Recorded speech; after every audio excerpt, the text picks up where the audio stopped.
Hey, welcome to SI Now. It is Monday, March 6th, and I'm Maggie Gray. And I'm Ryan Aselta. Okay, you may not know this about Ryan, but he actually ran a faster 40 time than John Ross. We didn't videotape it. 4.22 was that time. Yes, 4.22. You were a 4.21. You were not wearing the Adidas cleats. No island. No island, for you. no $1 million. Nobody's getting the island. I'm here with you, Maggie. I know. So, nice consolation prize all good, for you all good. on a Monday.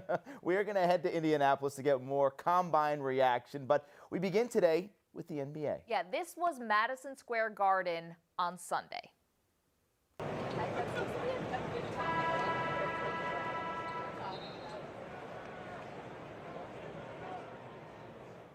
Yeah, you hear that? Silence. It's golden. That was the tactic the Knicks used on Sunday in the first half against the Warriors. No music, no videos on the Jumbotron, and Draymond Green, he no like it. Here is the Warriors forward reacting to the Knicks going old school. That was pathetic.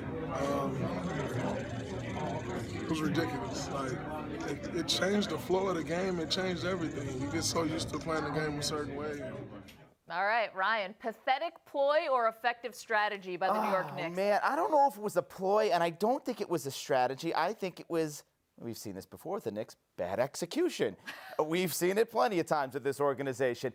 I understand they wanted to get back to the essence of basketball, old-time basketball. They should have turned it into a complete, turn back the clock night, use the old school uniforms, sell dollar hot dogs. I don't know if James Dolan would go for that, but they didn't. They did this for a half of silent basketball. Now, let's face it, the Knicks were down 1 at halftime, so it couldn't have been that bad for New York. But when Draymond Green said it was disrespectful, who was it disrespectful to, Draymond? Give me a break. I think Draymond, listen, he took some shots at the Knicks organization with the whole Charles Oakley deal. He said James Dolan had a slave master mentality. It doesn't get much more direct than that. So I think this was his opportunity to really put more criticism on the Knicks franchise. But I have no issue with the Knicks doing this. I mean, even if it is a little bit smacking of desperation, as you said, it kind of worked. I mean, they were neck and neck at halftime. Obviously, the Knicks go on and lose that game. And I mean, on the long list of pathetic ploys by the Knicks, this one is relatively tame. So I'm not going to destroy the Knicks for this one. Draymond Green a little over the top. I think it's some residual bad blood, though, from a few weeks ago. I think Draymond was going to have his say in post-game interviews, no matter what the topic was, against the Knicks. He was going to make his point known of how he felt. But overall, the idea of this theme, going to a game with just hearing the sneakers on the court, hearing guys calling for the ball. You probably heard some language you don't usually hear at a ball game. It's different. You know what?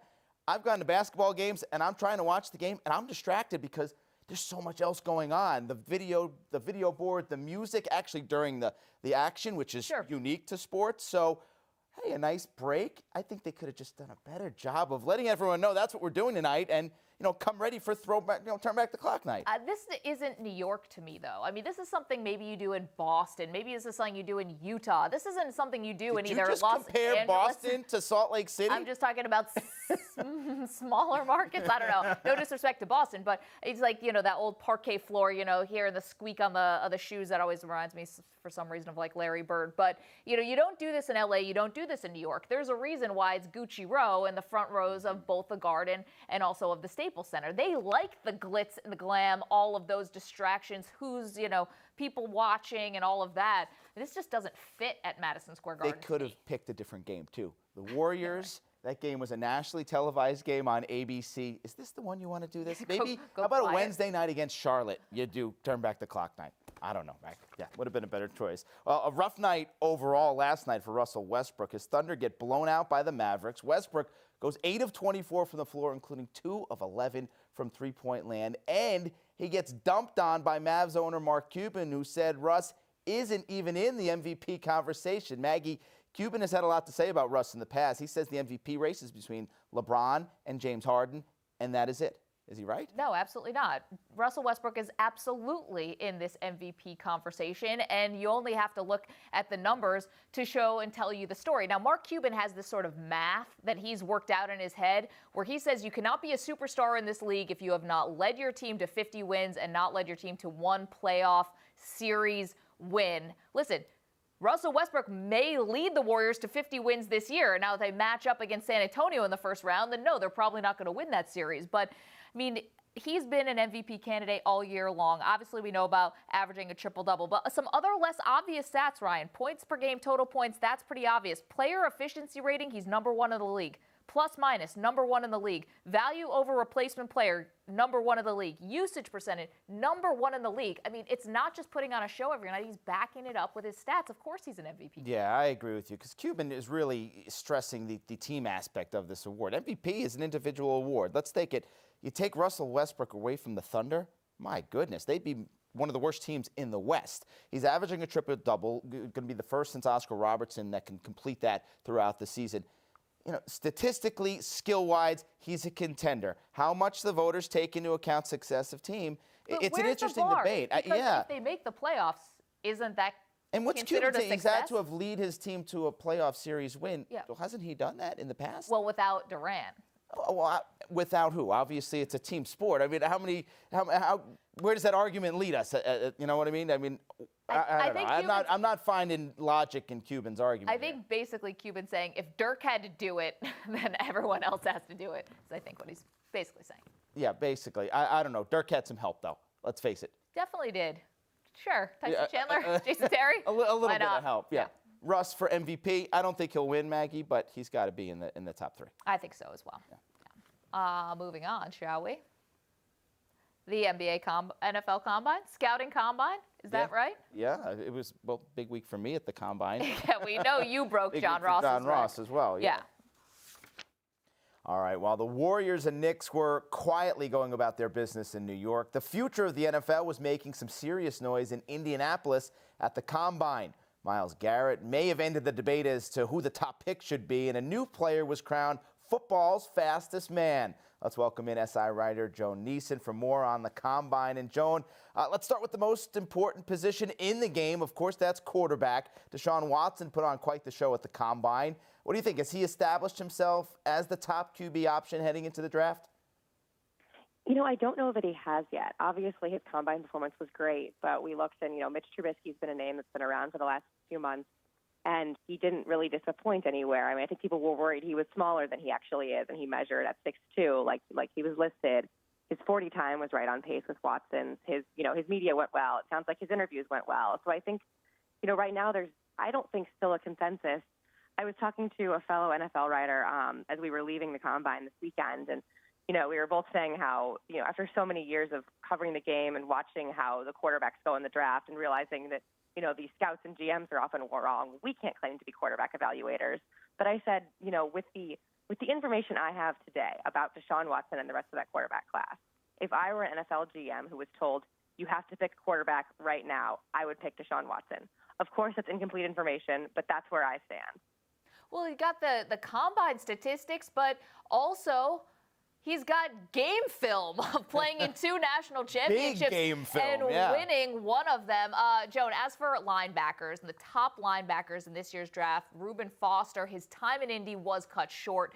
He was sent home after a quote-unquote heated altercation with a hospital worker. Afterwards, Foster sent a letter to all 16 teams apologizing for missing interviews with those teams, saying he'll be talking about the incident in more detail on Tuesday in Tuscaloosa. His pro day is on Wednesday. Joan, will the incident hurt Foster's draft stock? I think if a team is on the bubble with him, who's thinking, maybe this is a guy that can fit our need. If I'm them, maybe I look in another direction. But if a team is already really sold on him, I can't see this totally altering it, especially if, on Tuesday, tomorrow, he comes out and is contrite and really does speak to the issue and have an explanation. I mean, I haven't heard a story like this in my years covering the Combine of someone I was sitting at a restaurant on Friday night and all of a sudden the words people started chattering about the fact that, oh my gosh, Reuben Foster just got sent home and a hospital worker. I mean, it doesn't sound great. But, I mean, I think he has plenty of time to sort of recoup his image. And he's a really talented player. I mean, he's an Alabama guy. He was one of the best defenders in the SEC. If a team is sold on Reuben Foster and he comes out and really, says the right things, which we haven't heard him speak yet to the media since he missed that. So there's a lot to be seen from him, I think, still. Okay, so as the chatter sort of happening in Indianapolis where you're hearing that he went home, did any of the decision makers in the NFL say whether or not this was swaying their decision? I didn't hear anything regarding that. To be fair, just from being out that night and talking to some guys and from the news I've read, I did not hear anyone, say, no one was saying, oh, Reuben Foster, he's off our board. I don't know, I think at that point, I don't think there was much information, period, out there about what had happened beyond, a heated altercation. I don't know how fast the information was getting out to GMs. I would imagine those guys are probably waiting on what exactly happened. I mean, they know how strenuous this process is for these guys, being shipped back and forth to the hospital. They go over for one consultation, they come back, another team decides, wait, go check out your hamstring instead. They come back. They know how arduous that is, and it's no excuse for Reuben Foster. What he did was, a really dumb choice. But I think the coaches and GMs and scouts realize these guys are really being put through the ringer. Yeah, we know that Foster dealing with a shoulder. He was at the hospital to go through the medicals. Joan, Washington wide receiver John Ross, he's our adrenaline performer presented by Toyota. Let's go places. He broke Chris Johnson's record for the 40. Is he now considered the best wide receiver in the draft? It's a weak wide receiver class this year. There's no guy that stands out to me as that's the receiver you pick. We're looking this year, it seems to me like the talent is on the defensive side of the ball. If I'm a team, I look at defense. So this definitely works in John Ross's favor in kind of a murky receiver class. If I'm an NFL team, though, I'm still worried about the injuries. I mean, he's a guy who we know he can play. When he was playing, he was one of my favorite players to watch in college football. But he was hurt a lot. This week, I think whatever happened with him at the hospital in those evaluations definitely is going to weigh big. And so I think if, he comes out and he really does look healthy, I don't see why you don't take a chance on him. If you really need a receiver and you need that dynamic playmaker, he's the guy I'd pick. But we do know the judgment to stay with Nike and not Adidas. He may be the fastest man at the combine, but he doesn't own an island, Joan. Doesn't own an island and missed out on the million. Man. Yeah. I may look back on that one. I've been anti-island this whole time, though. I think $1 million doesn't get you any good island. It doesn't even get you a good house on an island. This is going to be a Zika-infested Lord of the Flies situation. He probably saved himself a big headache in the long run. But Maggie, just think when you want to get away for a few days and just be by yourself. You got your own island to go to. No one can bother you. As soon as he signs his first rookie deal, he can get away anywhere he wants in the world. And there are plenty of places he can get away where he doesn't have to pay property taxes on it. That's what I think. Man, that was a lot of fun. Joan, thank you so much. Appreciate your time and reporting. As for our senior writer, Greg Bishop, he has been steadily traveling east from his home in Seattle to the scouting combine in Indianapolis to his alma mater, Syracuse University in beautiful upstate New York, to now our New York City studios. And Greg, the best things in sports right now are basically coming out of where you live in Seattle, Washington. We just talked about John Ross, missed out on the island, but broke Chris Johnson's record. Markelle Fultz is probably going to be the #1 pick in the NBA draft. Even Kelsey Plum broke the NCAA record for women in terms of being the all-time leading scorer. But just looking at the two guys, on Ross and on Fultz, I mean, you've seen them close up. Similar, different? Is something happening in Washington, like a revolution or something? I think we are seeing sort of a sports renaissance in Seattle. A few years ago, it wasn't that long ago that the football team went winless there. And now you have Chris Peterson has really done a lot of great recruiting. And you see a lot of these athletes, I think what connects them is their athleticism. John Ross, obviously one of the fastest players that'll be going into the NFL. Fultz is a very athletic, slasher and scorer. And Kelsey Plum might be the best athlete of them all. That would be something. Listen, she's earned all her accolades. Greg, you're just back from the combine. We've talked to Joan about quarterbacks, linebackers. I'm going to ask you about kickers. They don't get a whole lot of noise at the combine, really until last year when the Bucs traded up to get Roberto Aguayo, and then he goes out and is dead last in field goal percentage in the NFL. That drew some attention. These guys don't get run through the ringer like usual NFL draft prospects. Why is that, and should they go through more of an arduous process? I'm actually working on a story on this, and I think that it's actually the hardest position to evaluate at the combine. The kickers come in, there's only 4 of them this year, and they basically kick 14 to 20 times and do interviews with the teams. And at the place where we measure everything that you can possibly measure, we can't measure the one thing that really matters to kickers, which is their brains. And, I think we saw even with Aguayo last year, when you go in the second round and you have those kinds of expectations, you end up, getting inside your own head. So much of kicking is mental, and so much of it comes down to, how can you handle a pressure situation? And yet these teams that evaluate everything else, they can't necessarily evaluate that when their seasons and games and quarters will come down to that. Okay, Is so there a certain? Well, I'm curious on that. When you mentioned performing under pressure, is there certain questions that teams ask positional players that they can get a read on how this player will react under certain high pressure situations? Well, I think, yeah, one thing they do is look at when they had kicks like that in college. It could even be at the end of the half. It could be after they missed a kick, and how did they respond the next time they went through a kick. It could be game winners, that kind of thing.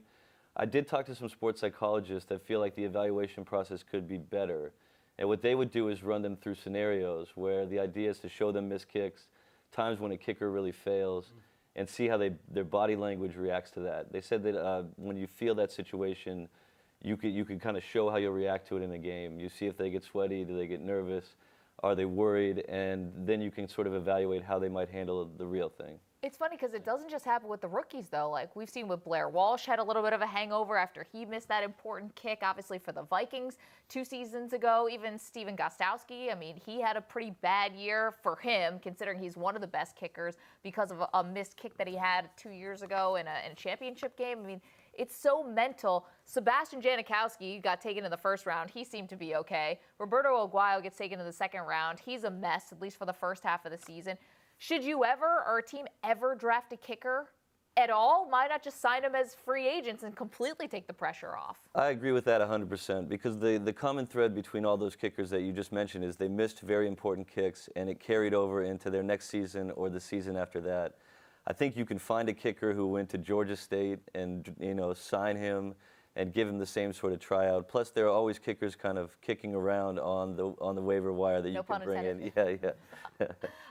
You were assigned to cover the Patriots for the Super Bowl. Obviously, you got to write about one of the greatest games we've seen. They are going to be the first professional team to visit Donald Trump's White House. Now, Martellus Bennett has said this is a place he will not go. You've spoken to his parents. What did they say about his decision not to attend the White House? Yeah, I actually met with the Bennetts at their house outside of Houston right before the Super Bowl. And I think one thing that you know about Michael Bennett and his brother Martellus is that their parents have taught them and encouraged them and really, told them to speak their minds. So Mr. Bennett, who's also a Michael, he basically is down for whatever Martellus wants to do. I think we've seen 6 players come out and say that they're not going to go to the White House from the Patriots. I think that number will be higher. I'd imagine it could be twice as high. And I think that, Mr. Bennett falls along the same lines I think that most people feel, that if guys want to make a statement, if they don't want to go, that they should have that right. Very interesting. Of course, guys, over the past year or so, the fence dividing sports and social issues completely has been torn down over the last year or so. Last week, a few interesting developments in the last couple days. Colin Kaepernick changing course, saying he's going to stand for the national anthem next season. Well, over the weekend, U.S. Soccer announced that all players representing a federation's national team will be required to stand for the national anthem. And this means Megan Rapinoe will be forced to stand. She kneeled multiple times last year during national anthems. What do you think, guys? The stance that the U.S. Soccer is taking for all of their players. Start with you, Greg. What's your thoughts on this announcement? To me, when I read it, I felt pretty tone deaf. We live in a country where we have rights, and one of them is free speech. And you may not like, what kneeling for the anthem. You may find it disrespectful, but you have your choice to stand and put your hand over your heart. And I think they should also have a choice to kneel or send whatever kind of message they want to. I mean, that's the country we live in, and I think it's only fair to do it that way. In a way, I think this is almost un-American, which is the irony here. If you tell someone that they can't kneel, I mean, these are precisely the freedoms that were allowed in this country that makes this a free country. I think that before you are a soccer player or a member of the national team, you're a citizen. I think that always comes first. You're a human being, you're a citizen.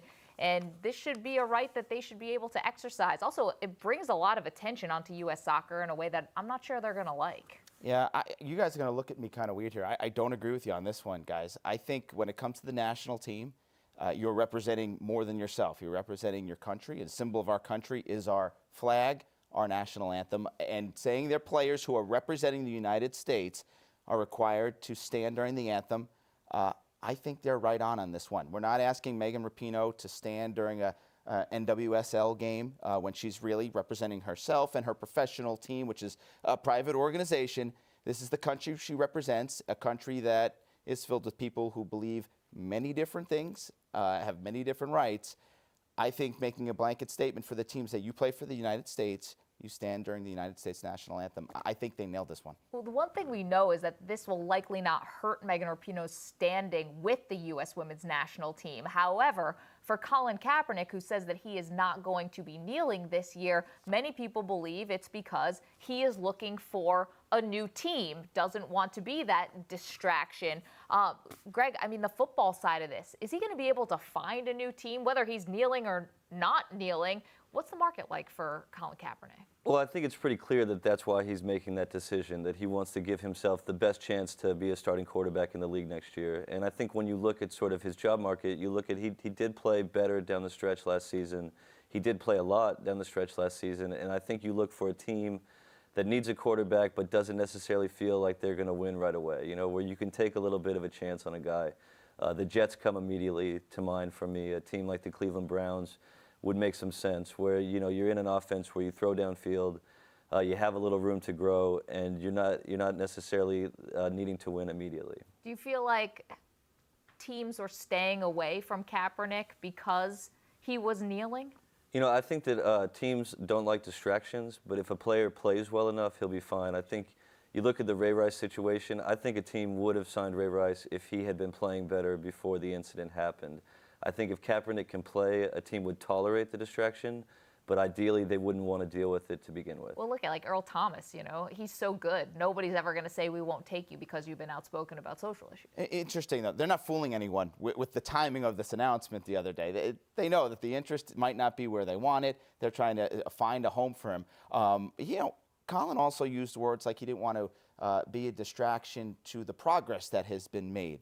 Now, I think he's got to go more along those lines, because we've heard over the weekend people calling him a fraud, calling him a sellout, going away from the cause that he stood up in front of the nation, in front of the world to make throughout the last year. If he doesn't want to do it, fine, but really tell us why, and tell us that he's saying he doesn't want to draw a distraction to his cause to himself and more attention to himself. He doesn't want to bring that attention to a possible new team. I think be upfront about the reasoning behind this. Yeah, see, I don't see it that way, because I don't think you can put the genie back into the bottle here. I mean, he's already made the stand. He did the shocking thing of kneeling for the anthem. So now anytime something happens socially that may intersect with football or sports, or even if it doesn't intersect with sports, reporters now are going to go straight to Colin Kaepernick to try to get his thoughts and get a quote on it. He has never shied away from giving his opinion. So whether he's a backup third string doesn't matter. Whether he's kneeling doesn't matter. He's still going to be a voice for a lot of these social issues. For me, I don't think it takes away anything he did last year by not kneeling this year. Protests take on a lot of different forms, but he's going to be the guy that gets asked about these questions, whether he's taking a knee or not. Last fall I followed Doug Baldwin around, while he was meeting with police officers and mayors and trying to become really active in athlete activism. And one thing that really stood out to me in the 5 or 6 times we met is just how his stances morphed, how he found things out, how everything was different, harder, more nuanced than he expected. And so I think when a guy like Colin Kaepernick takes a knee, even he can't really anticipate how crazy that's going to become and how much of an international story it became. And I think it's okay if it changes over time, like how it kind of works and how he looks at it. Yeah, nobody's a perfect messenger when it comes to these kinds of things. Yeah, I think what you're kind of saying is kind of own it. And I think that's what he's got to do. Whether his tone might change, own that new tone. Sure. People calling him a fraud, I don't think that's the case. But I think he's got to, like I said, be upfront about his reasoning and just say it like he's did for the last year. He was pretty clear on what his message and why he was making it was over the last 10 or 12 months. Yeah, we'll see if he continues, giving money. He's got his website where he shows you exactly where it's all going. He's got a summer camp for kids called Know Your Rights, things like that. So looks like he's going to plan to continue it, and I think we're going to figure out exactly where he's going, although we'll see if he has a team.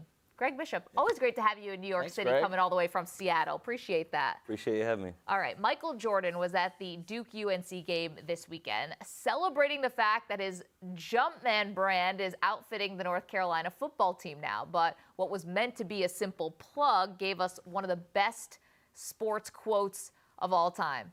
Best or worst? The ceiling is the roof.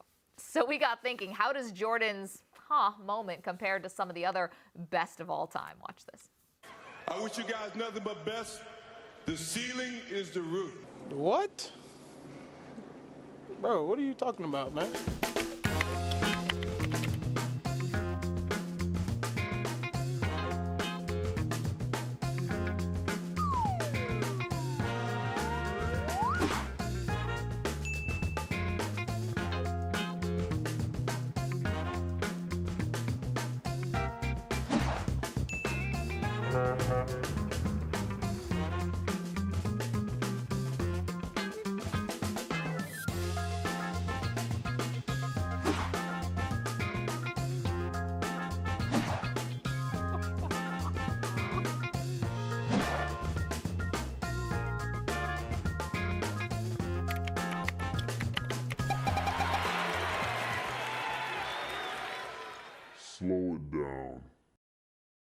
We just came off a tremendous fight weekend, for the most part.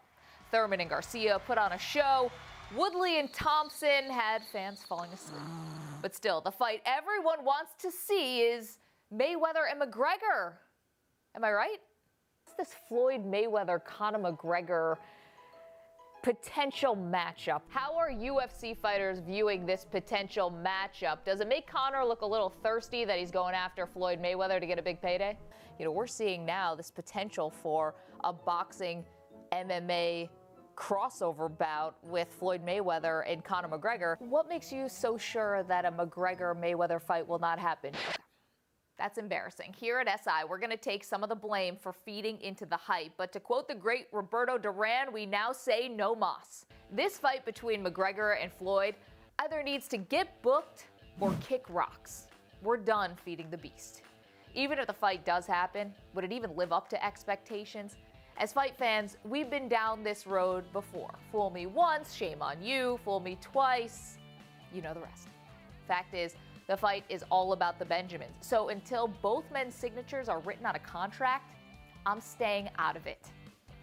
How much do we want to contribute to a $200 million snooze anyway? Even with stunts like these. You said give the fans what they want. Let's give them what the they want. We're not taking the bait. That's not even Conor McGregor. It's just some Irish guy. So let's slow it down. For now, I'll be focusing on fights that will actually matter. Slow it down.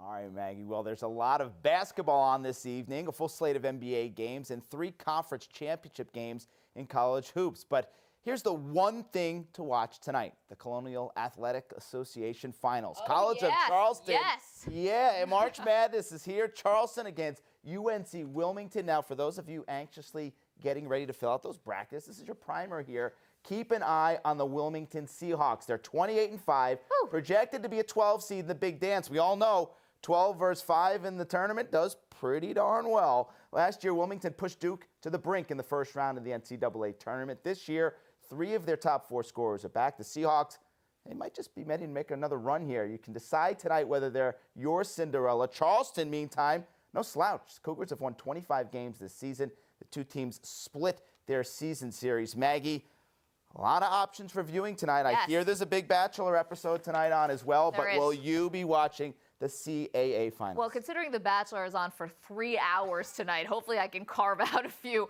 minutes for the CAA final. Actually, it's my mom's birthday tonight, so I'll be out to dinner No with viewing. the most loyal fan that we have to SI Now, my mom. Yeah, well, that's a good Are reason. you watching it? I'm going to peek. I'm going to peek at the MAC championship, too, Oh. because Siena versus Iona, that's a New York thing going on here. Siena knocked off Monmouth, who's going to now have to wait on that bubble on Selection Sunday to see if they get in. So always a fun time of year to see these kids celebrate their conference championship, go to the big dance. I may even peek at The Bachelor. I don't know. I didn't just tell you that, though. Is that right? Yeah, maybe.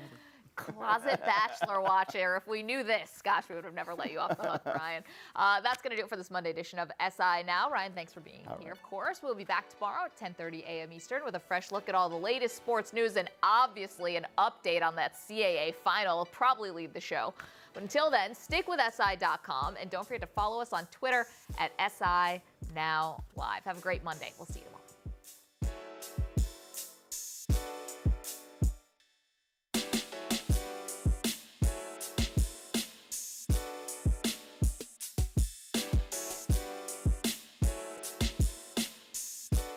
James drove into the wilderness when a hungry wolf pack surrounded him. To survive, he had to become one of them, expand their territory, and nurse the young. How far will you take the all-new RAV4 Hybrid? Toyota, let's go places.